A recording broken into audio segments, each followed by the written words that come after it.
Assalamualaikum warahmatullahi wabarakatuh. Perkenalkan, nama saya Rifki Rizkia. Saya dari kelas D3 RPLA 4402. Di sini saya akan menjawab jurnal 09 tentang PFS dan DFS. Di sini diperintahkan untuk membuat program Breadth First Search atau BFS dan Depth First Search atau DFS, serta tampilkan hasil penelusuran BFS dan DFS untuk graf berikut. Nah, penelusuran dimulai dari simpul A. Ini sudah ada untuk grafnya. Nah, yang pertama saya akan menjelaskan untuk BFS-nya. Nah, BFS ini menggunakan Q. Nah, di mana dia itu akan mengambil tetangga yang terdekat. Seperti ini. Contohnya, jika dimulai dari A, dia akan menyebar ke B, ke D, ke E, lalu ke G, ke C, ke H, ke F, lalu ke I. Misalnya seperti itu. Nah, karena ini berarah, berarti dia mempunyai aturan nodes itu sendiri. Nah, lalu di sini juga karena BFS ini membutuhkan record untuk disimpan, maka di sini harus menggunakan hashmap. Nah, hashmap ini berfungsi untuk memory record management, di mana setiap record dapat disimpan dalam sebuah map. Nah, lalu di sini ada ini untuk menambahkan node-nya.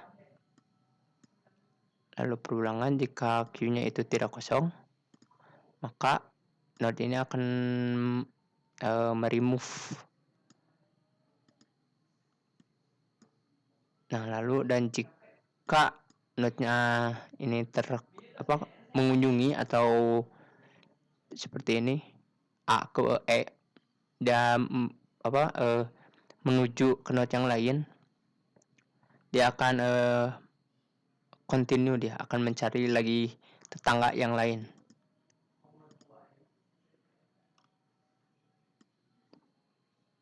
Nah, lalu di sini ada ini untuk node. Ketika node-nya itu sudah tervisit atau dia sudah terhubung dengan node yang lain, di sini dia tidak akan mencetak ulang. Misalnya jika A sudah mengunjungkan ke E, maka ketika dia berhasil mencari seluruh tetangga yang lain, dia A ini tidak akan kembali ke E itu sendiri karena dia sudah tercetak. Nah, lalu di sini kita masukkan node-node-nya. Karena di sini dari A sampai I kita buat juga semuanya. Nah, lalu di sini untuk arahnya, di mana A itu tetangganya B, E dan D di sini. Lalu B tetangganya itu E, C tetangganya B, lalu D tetangganya D, G dan seterusnya. Nah, di sini ada perintah cetak, dan ini yang paling penting ada di mana BFS ini sesuai keinginan soal itu dimulai dari simpul A. Maka di sini diberikan function untuk mulai dari node A. Nah, di sini untuk node-nya kita untuk agar node-nya ini bisa bukan terdefinisi, untuk bisa terrecord gitu ya, bisa menyimpan. Dan ini untuk grafnya ini untuk untuk garis panahnya. Nah, ini untuk jika temporernya itu tidak sama dengan 0 atau kosong, maka temporer itu akan dihapus. Nah, sementara jika temporernya itu tidak 0, maka dia akan masuk ke linked list. Dan temporer itu akan di-add dan akan masuk ke map.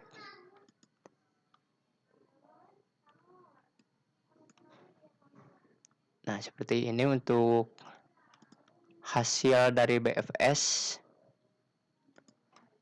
Kita coba run. Nah, untuk hasilnya seperti ini. Nah, bagaimana ini mempunyai hasil demikian, saya akan dijelaskan di sini. karena dia itu BFS, pastinya dia akan menggunakan queue atau antrian. Nah, dimulai dari simpul A. A ini mempunyai tetangga B, D, dan E. Kita masukkan. Lalu kita masukkan ke barisan B, D, dan E. Maka yang tercetak adalah yang ini, yang simpul, yaitu A, yang pertama. Lalu di sini kita lihat untuk di barisannya, di mana B ini ada di awal, maka dia akan yang dieksekusi dulu. Maka B masuk ke simpul, B ini punya tetangga E. Nah, sedangkan E ini sudah ada, maka dia tidak akan dimasukkan lagi ke dalam queue. Lalu di sini akan mencetak B. Nah, lalu di sini D yang menjadi urutan pertama, dia akan pindah ke simpul lagi. Tetangga D itu G, dan G akan masuk ke belakang. Nah, lalu di sini akan mencetak D. Nah, selanjutnya E akan masuk ke simpul, dan tetangga E itu ada H dan ada F. Dia akan masuk ke belakang karena antrian. Lalu dia akan mencetak E. Selanjutnya G, tetangganya H, dan H itu sudah masuk di E, maka H ini tidak akan dimasukkan lagi ke dalam list. Lalu mencetak D, dan selanjutnya H masuk ke simpul. H ini mempunyai tetangga I. Nah, I ini karena belum masuk, dia akan masuk ke barisan, ke queue ini. Dia akan masuk ke baris ke belakang, lalu akan mencetak H. Dan selanjutnya F akan masuk ke simpul, dan F ini mempunyai tetangga H dan C. Karena H sudah masuk di sini dan sudah tercetak, maka H ini tidak akan dimasukkan lagi ke dalam list. Dia hanya akan memasukkan C-nya saja, karena C belum masuk ke dalam list. Lalu mencetak F. Selanjutnya I akan menjadi simpul. Nah, I ini mempunyai tetangga yaitu F. Nah, sedangkan F ini sudah masuk ke dalam list dan sudah tercetak, dia tidak akan masuk ke dalam list. Dan di sini hanya bersisa C saja. Lalu mencetak I, sekarang C. C ini punya tetangga B. Nah, sedangkan B ini sudah ada dan sudah tercetak, maka dia sudah berhenti dan tidak punya tetangga lagi karena semua di sini sudah masuk ke dalam list. Sehingga urutan tercetaknya seperti ini. Sama seperti yang hasil decoding, yaitu A, B, D, E, G, H, F, I, dan C. Nah, itu untuk BFS. Untuk DFS-nya kurang lebih sama. Yang berbeda hanya di ini saja, karena BFS itu menggunakan queue, sementara DFS ini menggunakan stack. Dia itu mencari tetangga yang paling jauh dulu. Dia akan berputar ke yang jauh sampai dia masuk ke seluruh nodes yang ada. Untuk fungsinya hampir sama dengan yang BFS. Kita coba langsung di run saja.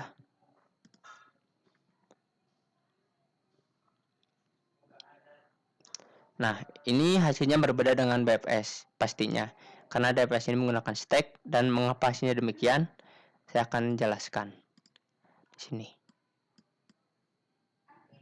Nah, karena dia menggunakan stack, dia akan ini masuk sama berurut dulu.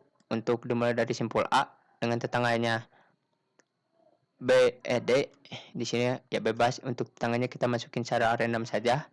Lalu untuk stacknya ini kita mengikuti hasil dari codingan ini, karena ini juga secara default ya tidak bisa disetting mungkin.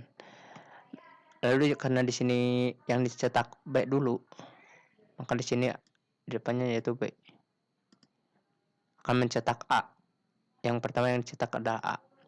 Lalu B masuk, dan tetangga B itu E. Karena E sudah ada, dia tidak akan mencetak lagi. Lalu tidak akan masuk dalam list maksudnya. Lalu mencetak A dan B. Nah, lalu E ini punya tetangga F dan H. Nah, karena stek ini yang masuk duluan dia di depan, karena stek itu tumpukan kan. Jika ada benda yang baru, dia akan masuk ke paling atas, dan yang paling ataslah yang akan pertama dieksekusi. Nah, maka di sini karena di sini selanjutnya H, berarti H ini yang paling depan, yang paling atas, lalu F dan D. Lalu mencetak E. H akan dieksekusi ke dalam simpul. Lalu H ini punya tetangga I, dan I ini masuk ke dalam stack. Dia ada yang paling depan. Lalu mencetak H. Lalu ini akan dimasuk ke simpul. I ini mempunyai tetangga F. Di mana F ini sudah ada di dalam list, maka dia tidak akan menambahkannya lagi. Lalu di sini akan mencetak I, dan di stack ini yang paling atas adalah F. Lalu masuk dalam simpul. Dan F ini mempunyai tetangga H dan C. Karena H ini sudah masuk ke dalam list dan tercetak, H ini tidak akan dimasukkan lagi ke dalam list. Jadi dia hanya menambah C saja. Lalu C ini ada yang paling atas, mencetak F, dan C ini pindah ke simpul, dan C ini punya tetangga yaitu B. Karena B ini sudah masuk juga, dia tidak akan masuk ke dalam list lagi, dan hanya bersisa D.